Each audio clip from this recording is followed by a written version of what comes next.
នេះ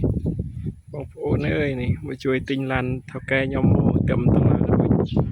ថ្មីក្តាប់ពីជ្រឿនអូខេនេះតឡើងរឿងហើយបងប្អូននេះមកជួយទិញបាននេះបងប្អូនចង់បានឡានមិនក៏បានដែរនេះនេះស្អាតជាងគេនេះខ្ញុំស្រឡាញ់តែអត់ទាន់មានលុយទិញនេះ5តននេះមើលបងប្អូនមើលចាស់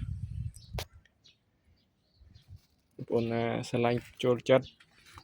មកមើលបាននេះខាងក្នុងថ្មីប្រយ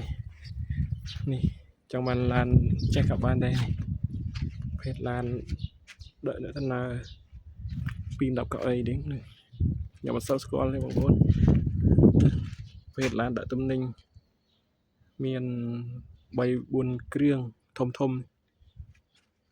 នេះតឡើងយូរបងប្អូនងាយរួចទេមួយគ្រឿង2ថ្ងៃ3ថ្ងៃបាទទូចនេះមួយថ្ងៃរួច1 2អានេះតែមិនរួចមិនមុនម៉ោង12ថ្ងៃត្រង់តែរួចមិញ